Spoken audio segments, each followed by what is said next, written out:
How's it guys, this is Dayvy, FPL, and welcome back to the Fantasy Premier League video here on my channel. Now in this video, I'll be taking you guys through a wildcard draft for the upcoming game week 6. So this video won't be about if I'm wildcarding, this is simply for you guys on the chip as well as off the chip, as I'll be going over the players to target for the next couple game weeks.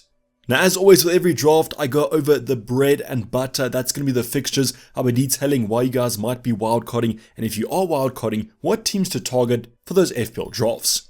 Then I'll be going over the actual team, a very kind of nice template. As I always say, you guys can add your own flavor to it, but I think this template is pretty decent, as most of these options kind of pick themselves. So I do hope this video is valuable for those of you on the chip as well as off the chip. So sit back, relax, and let's get straight into it. So before we get into the actual draft, as I always say, the bread and butter of any draft is going to be the fixtures. I'll be going over the next 6 fixtures, so from game week 6 to game week 11. Now the first 3 teams I actually want to talk about are going to be teams that you have in your FPL drafts already. Those 3 teams are going to be Chelsea, United, and then Arsenal. And the reason I wanted to pick these sides first is I do think this wildcard, if you're going to wildcard in game week 6, isn't about the fixtures. The reason I'm saying that is just look at those fixtures. From a Chelsea point of view, they've got Aston Villa, yes, in game week 6, not the best fixture in the world. But then after that, Fulham and Burnley back to back. But from game week 9 onwards, I can understand why you might want to get rid. But just think about those Chelsea assets. It's going to be Chilwell, it's probably Sterling, and it's definitely Nicholas Jackson. And Chilwell and Jackson are the big kind of red flags. But let's just say that both those assets, if you knew that they were going to play Fulham and Burnley in game week 7 and 8, I do think they're worth actually holding on for game week 6, because I expect Chelsea to actually do well against those 2 sides. So once again, a little bit of a kind of depiction of the fact that this wildcard isn't fixture based, but more form based. Another perfect example of that is going to be the United assets. I mean, just look at that. Burnley, Crystal Palace, and then Sheffield United in game week 9 and Fulham in game week 11. Yes, Brentford and Man City are tougher games on paper, especially Man City, but their fixtures aren't actually that bad. But once again, the bad form is on the cards. Bruno, Rashford aren't looking like themselves at the current moment, even though their attacking stats are pretty decent. Then the final team is Arsenal assets. I don't really think many of us are actually considering getting most of these assets out. I know from my own team, I'm looking at Saliba out. I probably will keep Saka. But if you guys have a double up in the midfield department, once again, probably the only team that I think is tough for games. Now the other teams that make up our wildcard drafts at the moment, I think that we can keep hold of them. The Brighton assets, yes, they have some tougher fixtures coming up, but the fixtures still look pretty decent, and they're in for a sea of green in the medium term. I do think though that the biggest assets to kind of target are those Chelsea and those United ones. On a wildcard, can't really select many of them, but I do think patience might be the play for these teams. So conclusion to this kind of talking point is the fact that this wildcard is very kind of form based. I think the fixtures for the majority of teams in our selections already have good ones, but unfortunately not showing that form that we need. So let's go over 3 teams on my 3 favorites that you guys should probably be selecting double ups, triple ups on those wildcard drafts, and that's Liverpool, Newcastle, and then Spurs. Now, I'm going to actually start off with the bottom team here because that's going to be those Spurs assets. I've seen some managers who already own a Maddison, a Heung-min Son, that you guys keep hold of them for the Arsenal and the Liverpool games, because after that the fixtures look simply outstanding. Now actually we'll be discussing a potential play on a wildcard. If you guys don't own Son or Maddison on your wildcard, you can actually take like a 2-week punt, and then once game week 8's fixtures hit, you guys can bring them in. But the other 2 teams, Liverpool, Newcastle, probably won't recommend too many Liverpool assets at the moment. Simple reason for that is they're quite expensive, and the form hasn't been shown from a defensive point of view to warrant any of the defenders. But you guys know who's a kind of lock in those drafts, probably in the thumbnail for this wildcard draft. Yes, Mo Salah, I'd definitely be looking at bringing him in. But the second last team, Newcastle, I can recommend a double up, a triple up, whatever you guys want to go for. Great fixtures on paper. That comes courtesy of a pretty tough start to the season, and now we're seeing the reward for that with this lovely sea of green. So I can recommend their defenders. The attackers are a little bit tough. I'm actually recording this before the Newcastle game versus AC Milan. It's kicking off shortly, and we've just seen that Isaac is going to be starting that one, so will Callum Wilson start the weekend? For me, it's too much of a risk to kind of predict who's going to start. Seems like kind of predicting Pep once again. Let's just see how Eddie Howe actually plays out. Now, of course, there are other teams to kind of target. Aston Villa comes to mind. They have great fixtures coming up. For the short term, still quite tough, but soon they have a great run. I just want to kind of highlight 3 teams here that I think you're going to get rid of and 3 teams you're going to be targeting. As the wildcard trip is super situational, I want to give you guys some context of how to think about it. But let's go on to the actual wildcard draft. As mentioned, this is kind of a very template wildcard draft at the moment. I think you guys can play around with it. I will show you a variation that I might go for if I was to wildcard after I show you the starting 15. Now I should draw your attention to the top right hand side. I had 1.3 million left in the bank. The reason I did this is that I know a lot of us have different kind of team values. I wanted to make this accessible to as many people as possible. So obviously if you guys have money in the bank, you can use it for some upgrades. So I'll be going over this position by position and showing you the starting 11 first, then the bench options. And I'll also be going from the most important to the least important selections. So let's go over the goalkeepers first. I think that 4.5 is the sweet spot for goalkeepers. My favorite 4.5 at the moment is Brentford's Flecken, and I'm quite disappointed I didn't actually pick him for Game Week 1. Now we just had the news about Rico Henry being out for the entire season. It's a very bad injury. I wish him well on his recovery. So let's hope that doesn't affect that Brentford defense too much. But Flecken at the moment, the reason he's losing his clean sheets are very kind of small chances, mistakes on his behalf. You guys would have seen that with the penalty on the weekend. But I still believe he's the 4.5 unless you guys want to go for Leno. Other than that though, a Sanchez from Chelsea is a viable option. Yes, they might not be playing the best football at the moment, but the defense doesn't look too shabby. And you guys can take an outside punt on another 4.5. In terms of the cheaper goalkeeper, definitely going to be Areola from West Ham. Seems like he's locked down that spot between the sticks. And as you guys will know, with Matt Turner from Forest, it seems like it's a ticking time bomb when he actually loses his place. Now with that money in the bank, you guys can also upgrade it. You can go for a Nick Pope and Edison. I just believe the 4.5s are the best value. Also, we'll note that Brentford's fixtures are pretty decent. You guys will see that with the one on their forwards. So at least Flecken does have that. But now let's go into our defensive department where things kind of heat up a bit. I'm going to be going over my first selection. It's Fabian Schär at 5.0 million. Of course, I'm going to be jumping on the Newcastle defense. Now you guys might note this from kind of previous wildcard drafts, previous videos. I usually detail the most expensive player on the left hand side. That is true for this one, but actually I'm going over importance. But I do think a Newcastle defender is essential, and I've actually gone for a double up. So the second player is going to be cheaper. It's going to be Botman at 4.5. You guys will note I haven't gone for Kieran Trippier. Stay tuned to the end of the video where I give you guys a variation that includes him. I just believe with those fixtures, the XG stats are looking pretty decent from a conceded point of view for Newcastle. And with lovely fixtures coming up, you guys might as well just jump on them. Now this also comes at a time where the defenses haven't been that great. Game Week 4, Game Week 5 haven't been great from a defensive point of view. So I'm fine with taking some value out of that defensive department. Now both these two assets also offer that attacking threat off those set pieces. You guys know this, Fabian Schär loves to get forward, and Botman has showed an increased XG over the past couple game weeks. So my two selections, and the reason I've gone for them is because they're cheaper, but obviously if you can afford Trippier, he might be the better selection.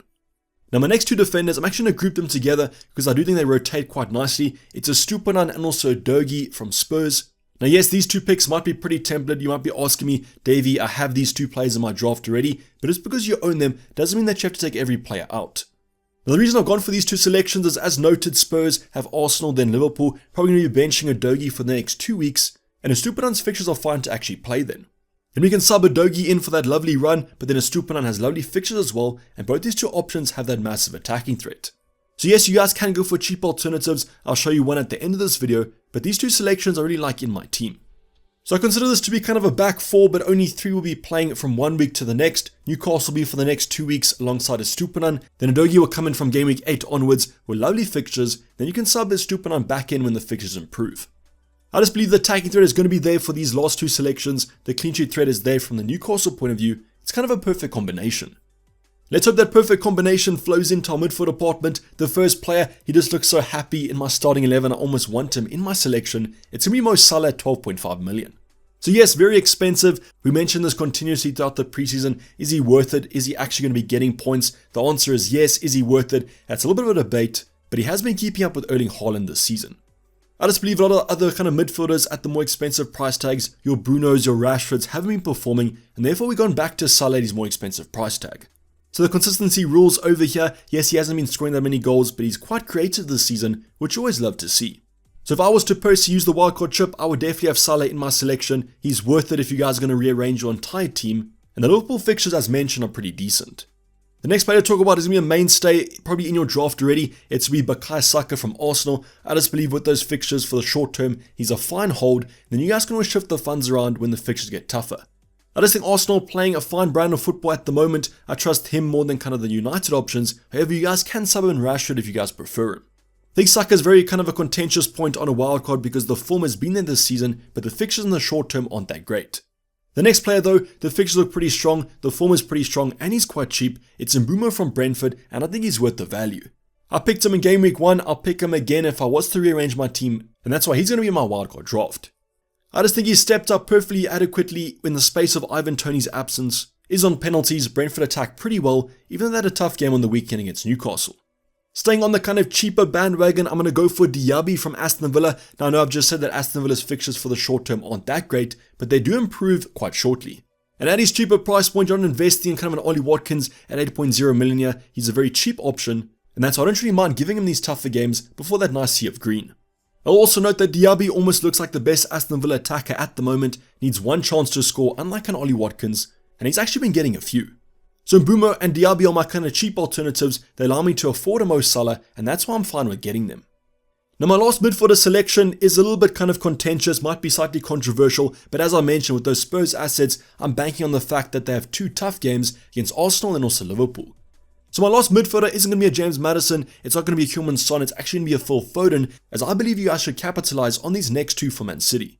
Then from Game Week 8 onwards, like an Udogie, you bring them back into your starting 11 with the transfer. I know it's not good to kind of lock in transfers on a wildcard, but I believe it's going to be worth it when you guys see those next two for Man City. But if you guys do want to play it slightly more safe, I would go for a Maddison if you guys want to. I just believe if you're going to take a wildcard punt now, you might as well do it with the 2 weeks. In terms of our forward department, I'm going to continue on this Man City way of things. Obviously, Erling Haaland is going to be here, the top scorer at the current moment, a great asset to own, even though he missed so many big chances on the weekend. I've then paired him up with his colleague, it's going to be Alvarez, so yes, I've actually gone for a triple Man City attack, but I just believe they're the best team in the Prem at the moment, and even with this Champions League and Cup competitions, I believe we'll see game time from all three. So if you want to watch out for as you guys are watching this video, we're going to have Champions League coming up on Tuesday and Wednesday. And also please note, we might be getting early Man City team sheet news before the deadline, as they do play the early kickoff for Game Week 6. So if we see Phil Foden and Alvarez starting, I think on a wildcard, you guys have to go for them. And as I mentioned, I would take the punt on Foden for the next two. So this will be kind of my starting 11. I know there's 12 players on the screen right now, 13 including Areola, but this will be a 3-5-2 system. We obviously need some bench options. The first one is a defender. It's going to be Kabore at 4.0 million. Obviously has the double game week coming up. Would I play him? Don't exactly know. Luton aren't the best defense at the moment, but his XA is pretty decent. Just kind of a no-brainer 4.0 here. If he plays both games in the double, that's going to be great, but you don't have to rely on him that much. Then obviously the 4.5 striker of choice at the moment is me Archer from Sheffield United. The new signing has got off running in the Prem at the moment, so no excuse not to go from on a wildcard. So overall, this kind of team structure leaves 1.3 million in the bank, so quite a lot can be done with that upgrade. Let me know your guys' thoughts on this wildcard draft in the comments down below. Also, let me know in the comments down below how many of these options do you guys own on your wildcard drafts, and if you guys do have a normal team selection and aren't going to be using the chip, how many of these players do you guys own? Now before we end the video, I want to go over a slight alternative. With that money in the bank, I can make an upgrade. It's actually going to see 2 defender positions, and I'll be taking out Fabian Schär and also Stupinan. That's going to leave us 0.1 in the bank, and then I'll be going for Trippier and Matty Cash. This selection I do think is a slight upgrade. I think that Fabian Schär and Trippier, it's no comment that Trippier is going to be the better asset. So why not flex that value that we have in the bank? Then in terms of Matty Cash versus Stupinan, Matty Cash has been getting loads forward and is almost playing like an attacker. So I think if I had the money in the bank, I probably would go for this combination. Yes, Trippier might be rotated in the Prem with these cup competitions, but I think it's worth the punt even though he is quite expensive. So once again, a slight variation on the kind of template that I would go for. Let me know what you guys think about this draft. Finally, in the comments down below, let me know your wildcard draft at the current moment. Is it similar to mine? Is it completely different? And if you aren't on the chip, what transfers are you guys making for Game Week 6? But this is basically going to wrap up the video, guys. Hope you guys did enjoy it. Please don't forget to like if you did and subscribe if you haven't subscribed yet. Tons of content still coming up. The ultimate guide tomorrow and the team selection coming up on Friday. Otherwise, enjoy the European competitions. Also, let me know if the audio is slightly better in this video. I do apologize for yesterday's video. I was sorting out the setup, but I think I might have nailed it for this video onwards. But for the time being, I'm going to be signing off. It's been Dayvy FPL and I'm out. Cheers, bye.